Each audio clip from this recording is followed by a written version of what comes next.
Ulasan seterusnya. Lagi awal UMNO berkubur jika bersama PAS, kata Ahmad Maslan.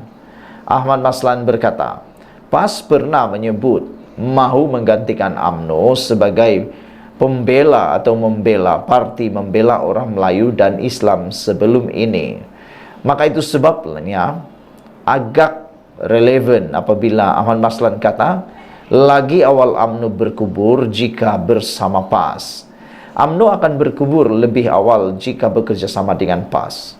Memandangkan parti itu dilihat sukar menawarkan kerusi kepada mereka pada pilihan raya akan datang, kata Ahmad Maslan. Ahli Majlis Kerja Tertinggi MKT berkata, ketika ini kebanyakan kerusi DUN dan Parlimen di 4 negeri ditadbir pembangkang dikuasai PAS dan tidak mungkin UMNO diberikan banyak peluang untuk bertanding. Jika UMNO tidak bersama PAS, pastinya kita boleh bertanding di tempat mereka dalam tempoh 4 tahun lagi pada pilihan raya akan datang. UMNO boleh ambil alih Parlimen dan Dewan dan Negeri sekiranya mereka tidak menjalankan tugas dan harapan rakyat. Katanya ketika meninjau tapak projek College Community Parlimen Pontian di Kampung Parit Haji Abdul Rahman Benut menurut utusan Malaysia. Sementara itu beliau juga yang juga timbalan Ketua UMNO Johor berkata, PAS pernah menyebut mahu menggantikan UMNO sebagai parti membela orang Melayu dan Islam sebelum ini. PKR tidak pernah sebut hendak menggantikan UMNO. Begitu juga dengan Bersatu pun ada sebut perkara itu. Perkataan menggantikan UMNO itu merupakan persaingan antara UMNO, PAS dan Bersatu, katanya. Dahulu, FMT melaporkan bekas Perdana Menteri Dr. Mahathir Mohamad berkata, UMNO bakal berkubur pada PRU16 jika terus bekerja sama dengan DAP. Merujuk keputusan PRK Kemaman yang menyaksikan undi diterima parti itu terus merosot. Katanya, pemilihan UMNO daripada DAP antara usaha boleh menyelamatkan parti Melayu itu selain kembali kepada perjuangan untuk bangsa, negara dan agama. Sebelum ini, timbalan Presiden PAS Tuan Ibrahim Tun Man berkata, parti itu tidak menolak kerjasama dengan UMNO di sebalik sejarah pahit hubungan mereka susulan cadangan penyatuan untuk mengambil alih pentadbiran Putrajaya yang dibangkitkan Isyam Jalil. Bagaimanapun, Presiden UMNO Zahid Hamidi menggesa parti itu supaya menoktahkan mimpi bersama UMNO kerana sejarah pahit sebelum ini mengakibatkan UMNO nekat tidak menjalinkan semula kerjasama dengan PAS yang kini bersama Perikatan Nasional PN.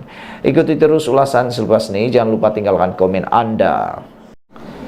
Ulasan yang seterusnya, PAS dituntut perjelas siapa sebenarnya munafik Ansar. Saudara-saudara sekalian, beberapa hari yang lepas sehingga Mufti pun telah bersuara.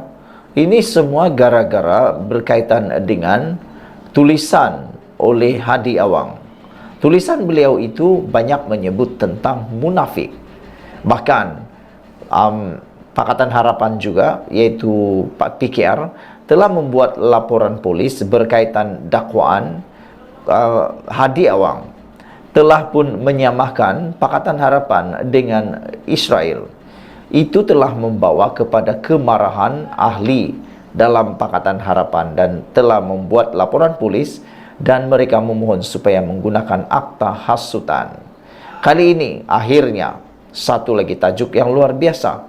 PAS pula dituntut perjelas siapa sebenarnya yang munafik Ansar. Dr. Abu Hafiz Salehuddin membidas Tan Sri Abdul Hadi Awang susulan artikel Presiden PAS itu yang bertajuk cara golongan munafik menentang Islam diikuti Israel dan Pakatan Harapan. Menerusi satu video yang dimuat naik di TikTok, bekas ketua muda Parti Pejuang Tanah Air Pejuang itu bertanyakan kepada Hadi, siapa pihak munafik dan Ansar yang dimaksudkan? Saya nak tanya, kalau menggunakan ayat 7 surah Al-Munafikun, siapa yang munafiknya? Siapa pula Ansarnya? Siapa yang menjadi mangsanya? Anda nak kata diri Anda adalah Ansar? Parti Anda PAS adalah Ansar, kononnya telah ditekan oleh munafik. Siapa munafiknya? Kerajaan Perpaduan ke? Soal beliau. Mungkin orang kata, oh yang ini awak yang kata, bukan dia yang kata. Sebab itu saya tanya persoalan, bertanya. Tulisan-tulisan itu bukan kali pertama, sudah banyak kali bidas beliau kepada ahli parlimen Marang itu. Dalam masa sama, Abdul Hafiz mengingatkan bahwa kenyataan Hadi itu sangat berbahaya kerana ia merupakan permulaan bibit-bibit menghidupkan semula takfiri di negara ini dan ianya perlu ditentang. Saya mohon kepada kerajaan untuk lawan secara berstruktur. Saya berhubung dengan Menteri Agama Muhammad Naim Mokhtar dan beliau memberikan komitmennya. Saya hargainya dan inilah semangat yang saya perlukan daripada Menteri Agama, katanya. Pada 6 Disember lalu, Hadi dilihat memanipulasi ayat Al-Quran sehingga tergamak mengaitkan Pakatan Harapan PH dengan sifat munafik dan rejim Israel. Menerusi minda Presiden PAS, antara yang diperkatakan Hadi adalah sikap memaksa rakyat untuk menyokong dan mendukung apa-apa sahaja ialah amalan purba zaman jahiliyah yang turut diamalkan oleh Yahudi Zionis Israel di Palestin. Saudara-saudara sekalian, nampaknya ini tidak dilakukan kepada parti selain daripada PAS. Apakah kerana wajah Islam pada PAS menyebabkan mereka lakukan sedemikian? Soal Hadi lagi. Demikian juga kepada wakil-wakil rakyat PAS dan rakan-rakan Perikatan Nasional yang bersama dengan PAS yang dikuasai orang Melayu Islam, supaya apabila mereka tidak mempunyai duit nanti, maka rakyat tidak akan menyokong mereka lagi. Begitulah hujah dalam menyekat peruntukan kewangan, royalti, petroleum dan sebagainya kepada Kerajaan Kelantan, Terengganu, Kedah dan Perlis, kata Hadi.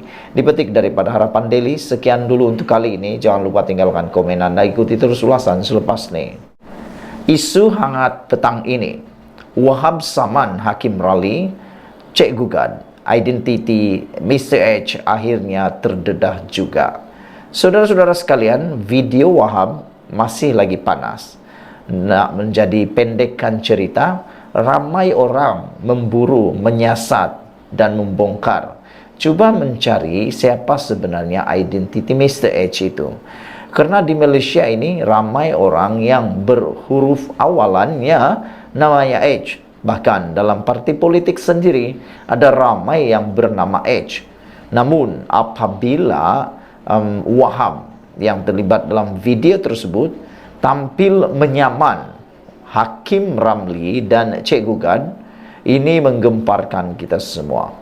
Cikgu Gad ialah pemimpin daripada Parti Bersatu, manakala Hakim Ramli pula ialah seorang Hakim Ramli ialah, kejap ya, kita cari dulu siapa dia Hakim Ramli.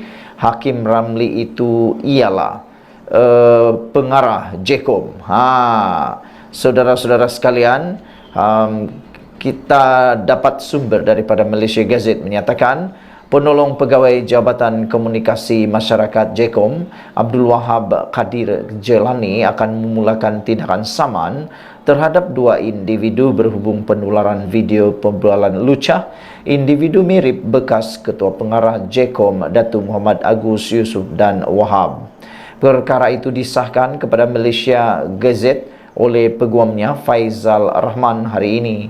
Difahamkan Abdul Wahab menyaman ahli Jawatan Kuasa Penerangan Parti Pribumi Bersatu Malaysia Bersatu Badrul Hisham Syahrin, lebih dikenali sebagai Cikgu Gad, dan pengarah JKOM Hakim Ramli, pengarah bahagian JKOM Hakim Ramli. Anak guam saya telah memberi arahan untuk mengeluarkan surat tuntutan saman kepada dua individu ini berhubung penularan video lucah tersebut, katanya. Itu sahaja yang saya boleh dedahkan. Yang lain-lain kita maklumkan kemudian. Katanya ringkas sebentar tadi. Sebuah rakaman video berdurasi 3 minit yang tular sejak 17 November lalu menjadi topik hangat di laman media sosial. Berikutan terdapat individu mirip Muhammad Agus bersama seorang lelaki. Susulan itu, Muhammad Agus yang meletak jawatan sebagai Ketua Pengarah JKOM mendakwa Video perbualan mengaitkan beliau sebagai adalah palsu dan disunting pihak tidak bertanggung jawab.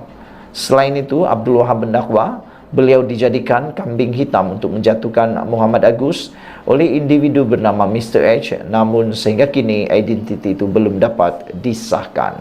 Ikuti terus ulasan selepas ini. Selamat petang, salam sejahtera, terima kasih karena bersama dengan saya di Nazlin Unity Channel. Langkah Sheraton 1.0 adalah sejarah hitam politik Malaysia yang paling hitam sekali. Langkah yang paling dibenci oleh penganalisis politik, dan saya secara pribadi saya mengutuk perbuatan tersebut. Karena perbuatan tersebut telah menyebabkan huru-hara politik selama berminggu-minggu. Di samping itu, ianya menjadi duluan, menjadi ikutan, dan menjadi standard baru dalam politik Malaysia. Manakan tidak. Sekarang ini mula muncul langkah Sheraton 1.2, 1.3, 2.0, 2.1 dan sebagainya. Semua ini bermula daripada 1.0. Dan Anda tahu siapa yang memulakan langkah Sheraton tersebut. Tujuannya satu, nak menang, nak merampas, nak dapat kuasa melalui langkah pintu belakang tanpa melalui peti undi. Itu sebabnya ramai netizen dan penganalisis politik kurang berminat dengan langkah tersebut.